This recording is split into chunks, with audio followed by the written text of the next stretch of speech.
Hey guys and gals, I just want to give a quick reaction to Nate Diaz's supposed retirement. You never know with Nate Diaz. Made an announcement on Instagram. Let me read it with all of its typos and everything. F a rematch. This S was over before it started. I'm going on out on tour. Peace out, fight game. So anyway, what do I think of this? Well, anytime the Diaz brothers fight, there's a chance they flip a double bird, walk out of the octagon, and never fight again. That's always a possibility. You've always gotten the impression, especially over the last few years, of both Diaz brothers, that they do this for a living, and it's the source of obviously a lot of their fan base and their income, although they have a lot of stuff going on right now, but they don't love it. You get the feeling that I don't know if either guy, especially Nick, who hasn't fought in a while, have a passion for the sport and want to continue doing it. You ask yourself that question every time they fight. That with a loss or a win, will they just walk off and not do this anymore? So I don't think there are a lot of surprises when it comes to him, let's, for the sake of argument, call this a retirement, after the Masvidal fight, that this wouldn't happen. I think a lot of people thought this might. You never know. So what does that mean in the immediate future? At 34 years old, he cannot have another long layoff, come back into the game, and I think have any real success unless they throw him a huge softball. So he's getting too old for the inconsistent schedule he's been on recently. So you can't take another 3 years at 34 and then you come back at 37. It's just, your prime slipping away.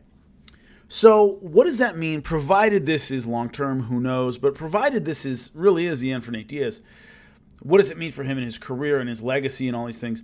To me, Nate Diaz was always an extremely entertaining fighter, a great personality, huge fan base. You love his honesty. You love his F the world kind of game. Part of the reason people love, I think, sports in general is they don't have a 9-to-5 job. They don't have to put up with what we put up with. And there's an allure to that. There's an outlaw kind of Wild West idea that you live on your own talent. You can do whatever you want, whenever you want, as long as you show up to game time.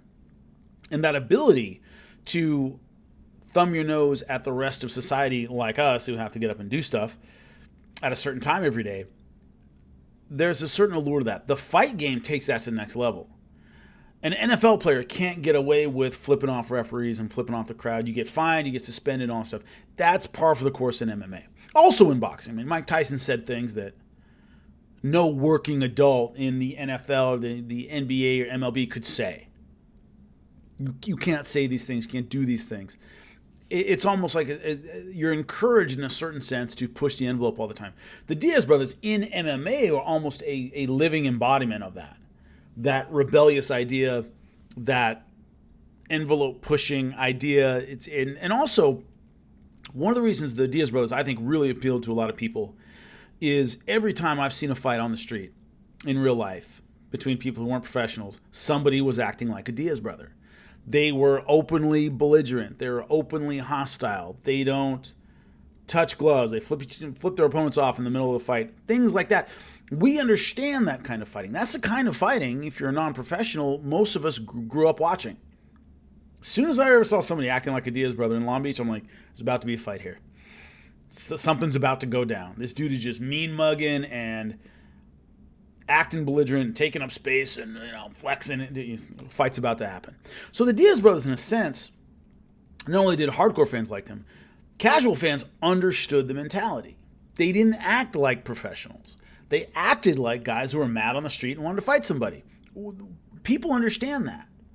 One of the reasons also I think Mike Tyson was so popular is he acted like a guy who would fight you on the street. Klitschko brothers didn't do that. Lennox Lewis didn't do that. GSP never acted like Nick Diaz. So there's a visceral connection they make. There's an understanding that fight fans have for somebody who acts like a Diaz brother. So that's been a big part of their appeal. So does this change any of that? No, not to me. I don't think, regardless of whether or not Nate, whether Nate ever comes back, it doesn't really change that much. If he comes back in a few months or he comes back in a year, whenever he decides to come back, he's going to fight an exciting fighter who probably maybe a fringe contender, but an exciting fight. That's what they end up pairing him with. This is not a guy who, man, why is he walking away now? A couple fights and he's right there for a title shot. No, he's not. This division is too tough. I mean, 155. I know his last fight was at 170. He's not a natural 170-pounder. So that ladder up really isn't there. So I don't think he beats the elite of the elite at 155 pounds. So what you really focus on, and kind of the tragedy of someone retiring too early, are the might have beens. Wow, what else could he have done if he had just hung in there a little bit longer? How would he do against this crop of 55 or whatever? I think all those questions have been answered. I think Nate Diaz, should he retire now or in a year or in a few years, a really exciting fighter who put on really entertaining fights. Fans really loved him, but did not spend a lot of time in the title contention realm. Obviously the title shot against Benson Henderson came up short in that. He never did great against really well-rounded fighters who would take him down. He did great against fighters who would stand and bang with him and trade. We loved that about him. So he's always kind of been in that category. So I don't think him leaving now or him coming back and having a few more fights, I don't think it really changes his status. I've said many times, if you've ever listened to my SiriusXM when I'm filling in for Luke Thomas or something, there are great fights, great fighters. There are all-time great fighters. And then there are the GOATs. And then there are beloved fighters. And I would argue beloved fighters are the rarest category. There are a lot of guys in the Boxing Hall of Fame who don't get the emotional reaction Arturo Gatti got. Does he even deserve to be in the Boxing Hall of Fame? I don't know. That was a big debate a couple years ago when I was calling PBC Boxing and he was up for the Hall, and I would ask a lot of people about it. And Steve Farhood, who knows more about boxing, who has forgotten more about boxing this morning than I'll ever know, we were talking one time. And I said, does Arturo Gatti belong in the Hall? And he said, on performances, no. On sentimentality and emotion, yes. He gave us entertaining fights and he was a beloved fighter, so he does. Was he a great fighter? No, he wasn't. And Nate Diaz and Nick are beloved fighters. I know it's a weird word to use with somebody who flips people off consistently, but fans have an emotional response to the Diaz brothers. Fans have an emotional attachment, ride or die to the Diaz brothers that you just don't get even with fighters who were far superior and had better records and all that stuff. They just don't generate those kinds of feelings. The Diaz brothers do. They are beloved fighters, whether they ever fight again. And so securing that, whether or not that means anything to them, I don't know.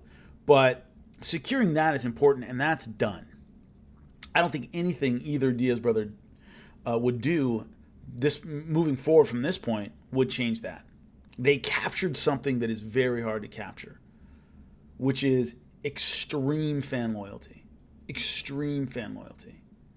And as much as I didn't like people, for example, going after the doctor who stopped the fight because of the cut and all that stuff, I didn't like any of that stuff at all. I think it's terrible.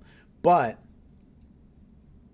the loyalty fans showed to Diaz in defeat was really off the chart high. Unreasonable. Some people took it to an unreasonable level, like going after the doctor and stuff like that, and saying, boy, he was going to win that fight. There was no evidence he was going to win it.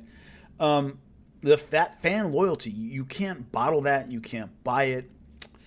You can't get it with a lot of wins. There are much better fighters who went to heights the Diaz brothers never did, who won't ever have that. And so, should Diaz walk away? I mean, that's up to him whether or not he walks away. If you can make a living not getting punched in the face, go for it. Do it. And from what I understand, he has a lot of opportunities outside of MMA. Man, go for that and do it. Go for that and do it. I wish him nothing but the best. Also, really nice guys in real life. I competed against Nick years and years ago in jiu-jitsu. It was like my first or second match as a purple belt was one of his last as a purple belt.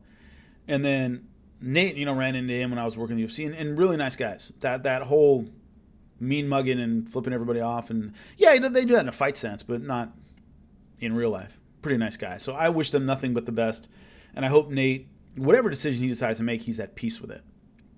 But as far as from the outside, which is where I'm observing it from, I don't think his retirement here or in the future, in a few years, changes much about his status in the MMA community.